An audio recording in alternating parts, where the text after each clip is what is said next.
The legend is that you began trading convertible bonds out of your dorm room. When you make a few $1,000s as a freshman, you are rich. So by the time you graduated, did you say, I'm now going to do this full time? I became boy genius.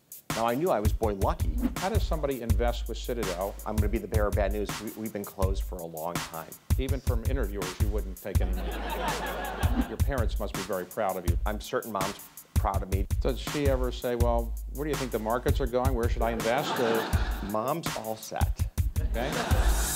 Would you fix your tie, please? Well, people wouldn't recognize me if my tie was fixed, but okay. Just leave it this way. All right.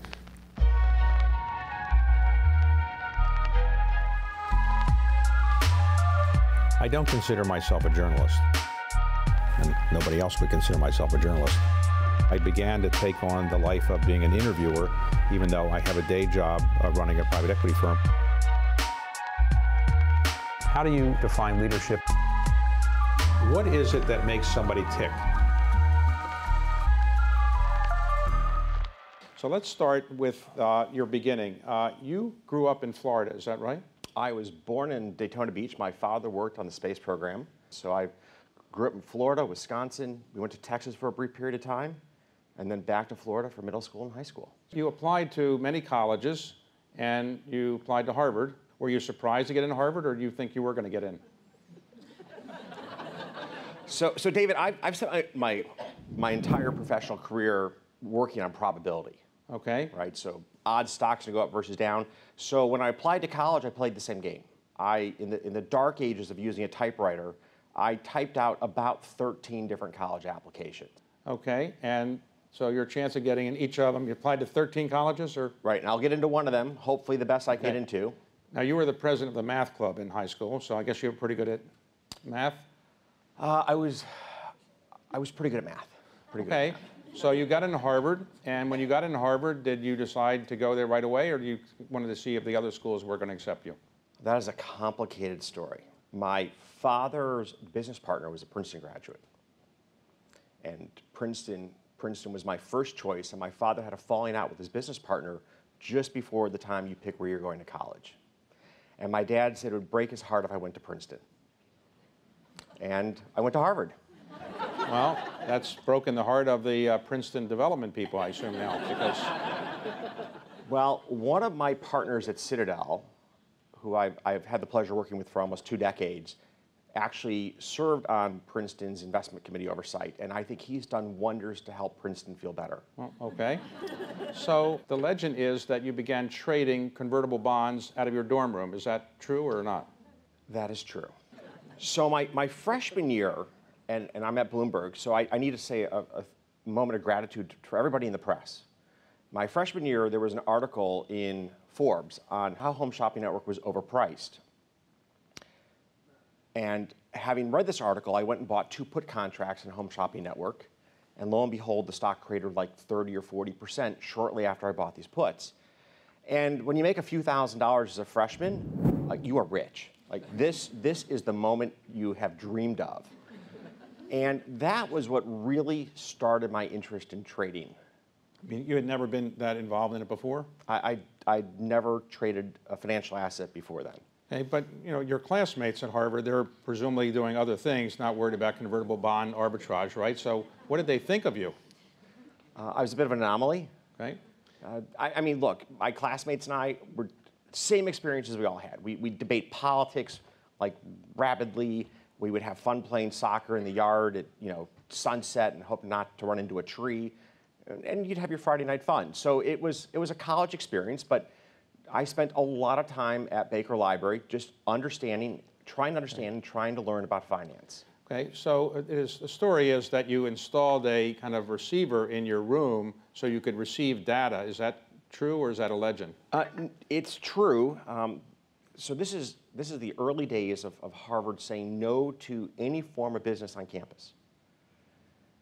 And the supervisor of the building gave me permission to put a satellite dish on top of the building so that I could have real-time stock quotes. Because remember, we're before the days of the internet. Did you have a roommate that said this isn't a good thing to do, or no? I purposely chose a single so I would not have a roommate that I would annoy every day. So by the time you graduated, did you say, I'm now going to do this full time? You're going to love this. Timing is so important in one's career. When I started to engage in convertible bond arbitrage in '87, I literally launched in September of '87. And I was very confident as to how this portfolio would behave in a bull market, and very uncertain as to how it would behave in a bear market. Like the mathematics on the way down are just much more nebulous than on the way up.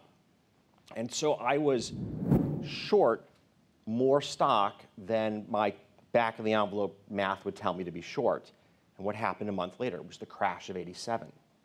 And so at that moment, I became boy genius.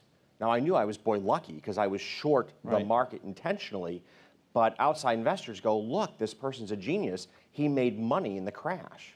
So that was a very defining moment in my career, was the crash of '87, and being net short gave me a track record early on that was attractive to investors. All right, so you graduate, you say, I'm going to set up my own company. Your family say you're a little young to set up your own company, or they said this was a good idea? I was incredibly fortunate. My father was first generation to go to college. He was one of 7. My grandfather worked on the railroads. My parents always placed great importance in education. On my mother's side, my grandfather was an entrepreneur. He literally borrowed money from my grandmother's mother to start a small business, and ended up in the fuel oil distribution business back in the 50s and 60s. So that entrepreneurial bug was part of my mom's entire life. Like, she grew up in a family that was defined by my grandfather, who was a bit of a maverick. And so the idea that I'd go off and try to pursue this dream to my parents was very much just go for it. Who actually made the trading decisions? I was very fortunate to have hired a handful of colleagues who understood the products and who had very good judgment. What was most important in many respects in my life's journey is we traded 24 hours a day from almost day one. So we traded convertible bonds in the United States, we traded Japanese equity warrants in Tokyo, and then we would trade the convert market in Europe. Now, why was this so important? Because I can only be at work 13, 14, 15 hours a day. I had to learn to delegate. And if I look at our success over the last 30 years, it really comes down to have learned to trust people, to trust their judgment, and to delegate to skilled people. Which are you? Someone hold on to the market comes to your knowledge and wisdom, or just get out when it's going against you? All right, so first of all, the market is rarely dead wrong. And the history books are littered with people who are smarter than the market, who've lost all their money. So when you're in an investment and it's not working out, you really need to take a step back. What don't I understand in this situation? If you really think you've resolved all the unknowns that you can possibly get your head around, you stay with your position. Before we went to the Great Recession, how big was your company in terms of employees or assets under management? So from 1990 to 2008, we grew from effectively 3 people to right around 1,400 people. Assets under management, ballpark $25 billion. Okay, so the Great Recession comes, and how did you survive it, and how close did you come to not surviving it? So survival is the right choice of words. It was the only moment in the history of Citadel that our actual existence was in question. Did you think you might not survive? I'll make it very clear. I would go home on a Friday. If Morgan Stanley did not open for business on Monday, I would be done by Wednesday. And if you remember Morgan Stanley, the question was, would the Japanese follow through on their financing commitment, and their very existence was in question. So you quickly come to terms with the fact that we may not survive.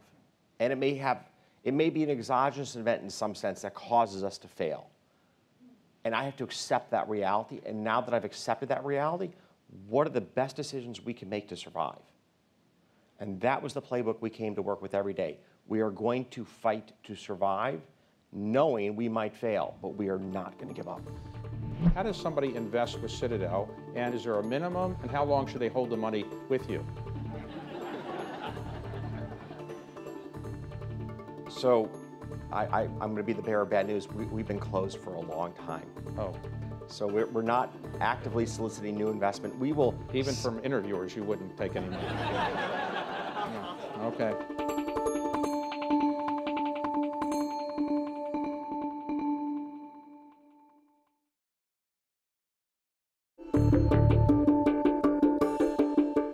now you've built your business up in the hedge fund world to what size level are you now? We're at $30 billion today. We've been there roughly the last 3 or 4 years. Do you make the investment decisions, or do you delegate it to your various investment professionals? So we've been here now for about 30, 40 minutes. And in our hedge fund today, we'll trade about 3 or 4% of the entire U.S. equity turnover. There's no BlackBerry, there's no phone. Right. 99.9% of the decisions that we make, my colleagues are making. I firmly believe I want the individual closest to the information who has good judgment to make the call. There's no way from my seat that I'm going to be able, generally speaking, to make a better decision than my analyst who has covered Xerox for 5 years or has covered Amgen for a decade. There's no way I'll make a better call than they will. It is said that you spend a fair amount of time recruiting very good investment professionals. Is that a big part of your job, recruiting others to come to Citadel? I have interviewed ballpark 10,000 people in my career. So recruiting is, like, I will leave today and I will do 2 interviews today. I will do 2 interviews tomorrow. I am always looking for talent. So if somebody is watching this and they say, I'm going to be interviewed by Ken Griffin, what should they do in the interview to make you like them? So what's interesting is the make you like them is a cognitive bias we have in interviewing people. And you actually want to avoid being caught in that trap. What I'm looking for 2 key drivers in a candidate. I'm looking for their passion. Do they love what they do? Do they love the problems that they work on? You know, there was a young woman who worked for us 15, 16 years ago, roughly a year or 2 out of an Ivy League school, I forget which one. And her boss came to my office and he goes, she's gonna leave. She's incredibly talented. She wants to go to medical school. And you need to convince her to stay. And I said, with all due respect, the minute she walks in my office, I will offer to write her letter of recommendation. If she wants to be a doctor, the world needs another great doctor, and I'm going to help her make that happen. So I'm really looking for what's the passion of the individual in this field, because that passion is what drives so much of our success. The second is I'm looking for clear accomplishment. I'm looking for individuals that have a demonstrated track record of having made good decisions and having accomplished in their life. How does somebody invest with Citadel? And if they say they want to invest with you, is there a minimum, and is there a certain rate of return that that person should reasonably expect? And how long should they hold the money with you? So I'm going to be the bearer of bad news. We've been closed for a long time. Oh.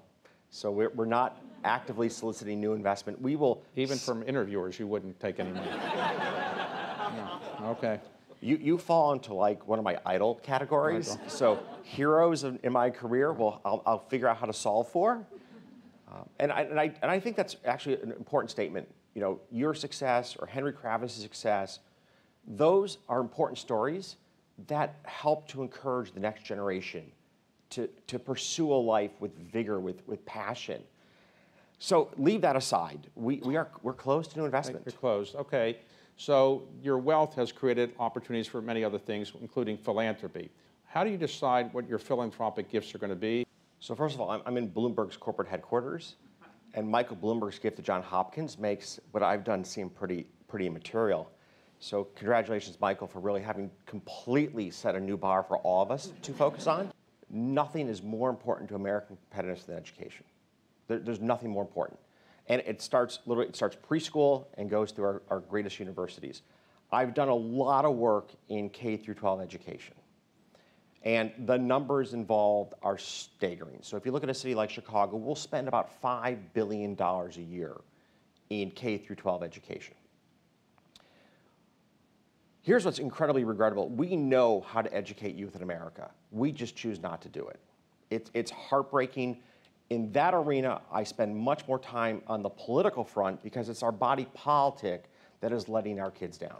And it's simply inexcusable. It creates so many of the problems we face today. I mean, I wish Elizabeth Warren had 1% the passion to fix K through 12 education as she has to attack those of us who've been successful.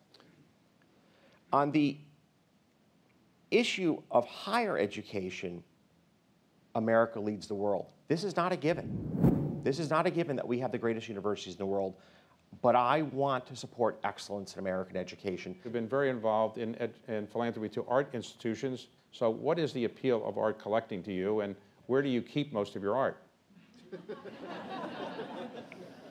I actually have a painting at home that I did, and it's so profoundly ugly, it's beyond imagination. Like, I have zero artistic skill. So maybe my love for art reflects my admiration for a talent that I'm so dearly lacking in. But it started about 2 decades ago. I was here in New York, Sotheby's. They were auctioning off a collection, and the little dancer, age 14, by Degas was there. It's an iconic sculpture, and she's so determined. She is not going to be put in her place. She's so determined, and it appealed to me so much. That was the pivotal moment that started my interest in art, was that work. For the record, I was outbid. I tried to buy it. The hammer went down. It wasn't my bid. I wasn't willing to go that far, and I've never been so frustrated in my life. But you've never probably been outbid again, right? I have been outbid again. Okay. There's some level of discipline, but I hung up the phone, and then I called Sotheby's the next day and offered more money to the buyer. So that was my start of a passion in art. And I really do believe art is one of the areas in which we can find a common ground as society. We can find an appreciation for art that brings us together. My art collection's almost all at the Art Institute of Chicago. It's been there for years. Okay, so you're going to have your own art museum. Some people who have art collections build their own museums. Are you thinking of that? No. No, I'm not.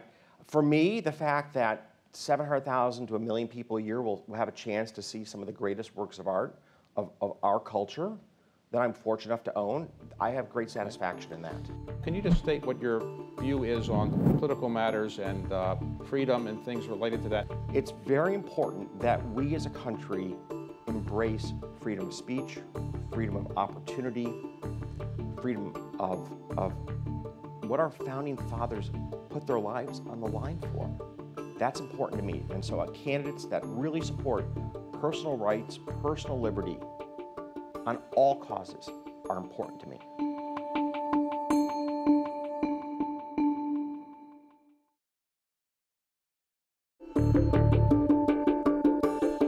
So you have bought the most expensive apartment ever in New York City and maybe in the United States. You have also bought a lot of property in Palm Beach and in other places, London, so forth. So you can't live in all these places. So what's behind it? Well, you and I would probably be in competition for hours spent on a plane. Right. I think I probably spend 800 hours a year on a plane. So I'm actually in New York every single week. We have hundreds of employees here. We pay the New York investment banks roughly $1 billion a year in revenues. So this is my second home in some sense. This is home away from home. I have 3 little kids. My ex-wife and I have debated, do we make New York home? And the apartment represents the possibility that this might be home for me, and Citadel might be headquartered in New York one day. I'm a bit frustrated by the political winds in the city over the last few months. Amazon opting out of New York is heartbreaking. It's heartbreaking because when you bring a firm that is such a great user of technology into your city, it's not just about the success story of Amazon, it's about the fact that you now have a talent magnet that creates an entire ecosystem of success stories around it. They plant the seeds of other success stories. You're obviously a successful businessman, philanthropist, art collector. Your parents must be very proud of you. So do they call you to tell you how great you are? Do they still give you advice? Look, I'm certain Mom's proud of me just as I'm proud of my children. We're all proud of our children. And I think my mom, we don't talk about it much. I saw my mom yesterday. I was at a conference in Boca Raton. My mom's down there for the winter. We went out and had a quick drink together. And I got parenting advice, like how to be a better parent. And we talked about raising children because that's near and dear to my heart. I have 3 little kids, and Mom's going through, in high school, here's how I thought about trying to encourage your interest and so on and so forth. Parenting advice. Does she ever say, well, where do you think the markets are going? Where should I invest? Or does she invest with Citadel, or she does her own thing? Mom's all set. Okay? Mom's all set. Happy that mom doesn't need to worry about it. Let me just ask one or two final questions as we wrap up. You have been somewhat involved in the political world as a donor to Republican causes very often and conservative causes. Can you just state what your view is on political matters and freedom and things related to that? I've supported over the years candidates on both sides of the aisle. I do live in Illinois, which means that our mayor's race, for example, is I get to pick who I think, as a Democrat, will be the most business-friendly, education-friendly candidate that I can find. And you would probably know this, I was an early supporter of President Obama because he came to me to be the education president. You want my vote, you want my support, that's the issue. You come to me and you say, I'm going to fight for education in America, I've got your back. So that's number one. Number two is freedom. And in our country, a government that can take care of all of our needs also takes care of having left us with no freedom.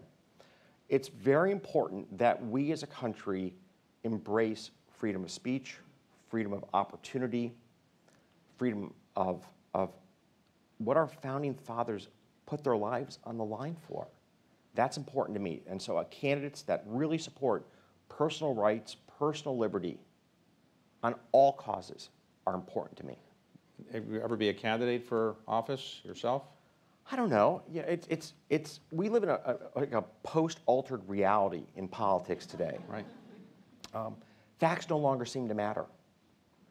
And that's hard for me to understand how I'd be a candidate, because if I were to be a candidate, it would be about the substance of how America will be successful. It would be about the substance of how we have our individual rights protected.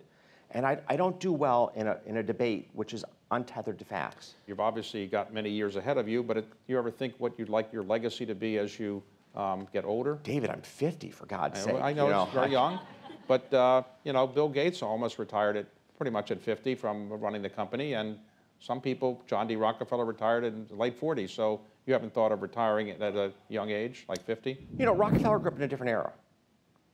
We will live, knock on wood, we will live much longer, much healthier lives. And I really hope to contribute to society for decades to come.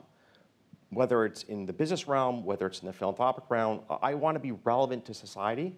I'm very fortunate to know how to build teams, to know how to make things happen. That wasn't a gift given to me. That's a lot of trial and error, a lot of learning. But if you look at Citadel, we are so successful. We are far more than the sum of the parts. We're far more. And when you can put together the right team with the right mission, you can accomplish great things. What I'm most proud of is actually how we've reshaped financial markets around the world with Citadel Securities.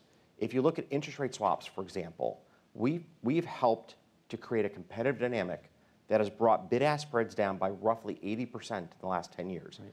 That's money that goes right into the bottom line of pension plans, corporate treasuries, and other parts of society, and not into the Wall Street value chain. So by bringing competition into the securities markets, we have created a huge creation of value for the end users of these products. Ken, I want to thank you for a very interesting conversation. If you ever open up your fund again, could you let me know? Okay? Absolutely. Thank you. Great. Thanks very much. Thank you all.